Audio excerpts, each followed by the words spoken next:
আমার বাচ্চার অবলম্বন ছিল, এখন নেই। তো আমার জীবন তো আমাকেই ভাবতে হবে। আর আমাকে যদি আমি না ভাবি, তাহলে আমার ভবিষ্যতে আমি যদি মারাও যাই, আমার ঘরের মধ্যে থেকে লাশ বের করার কোনো লোকটা থাকবে না। ছেলে আব্রাহাম খান জয়কে নিয়ে সাকিবের থেকে অনেক দূরে পাড়ি জমাবেন অপু বিশ্বাস।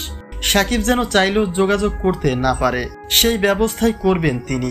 সাকিবের প্রতি আর মায়া বাড়াতে চান না অপু বিশ্বাস। জীবনে অনেকবার ঠকেছেন, কিন্তু সেই ভুল পথে আর পা বাড়াতে চায় না অপু।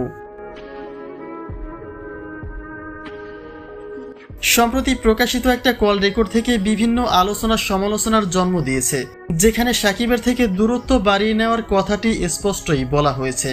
অপু বিশ্বাস যে আর সাকিব সাকিব করবে না তা নিশ্চিতভাবেই জানা গেছে। ভাই বন্ধু থাকতে হবে, ওর রিলেশনের জায়গা তো সাকিব সাকিব সাকিব।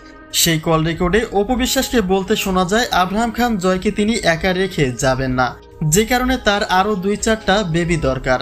আর আমি আব্রাহামকে পৃথিবীতে একা রেখে যাবো, আমার আর 2-4টা বাচ্চা লাগবে না। অর্থাৎ সাকিব যেহেতু তাকে এখন পর্যন্ত গ্রহণ করে নেয়নি, সেক্ষেত্রে অপু বিশ্বাসের যদি এই পদক্ষেপ নিতে হয়, তাহলে নিশ্চিতভাবে দ্বিতীয়বারের মতো বিয়ের পিঁড়িতে বসতে হবে অপু বিশ্বাসের। সাকিব তার ছেলে আব্রাহাম খান জয়কে যতই ভালোবাসুক, অপু বিশ্বাস যদি এমন কোনো পদক্ষেপ শীঘ্রই নিয়ে নেয়, তাহলে নিশ্চিতভাবে জয়কে তিনি তার সাথেই রাখবেন, কেননা তিনিও তার সন্তানকে কম ভালোবাসেন না। যেহেতু অপু বিশ্বাসের রক্তের সম্পর্কের সবাই কলকাতায় চিরস্থায়ী হয়ে গেছে, সেক্ষেত্রে মাতৃভূমি ছেড়ে অপুকে সেখানে উড়াল দেওয়ার সম্ভাবনা তো থেকেই যায়। যদিও এক সিঙ্গাপুর প্রবাসীর সাথে সম্পর্কের আলোচনায় রয়েছেন অপু বিশ্বাস, কিন্তু সেই সব তথ্যের কোনো যথাযথ প্রমাণ নেই।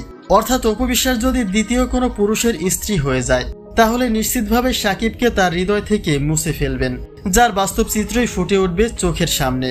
সরাসরি বলতে গেলে ছেলেকে নিয়ে সাকিবের থেকে অনেক দূরে চলে যাবেন অপু বিশ্বাস, যেটা হতে পারে সাকিবের ধরা ছোঁয়ার বাইরে।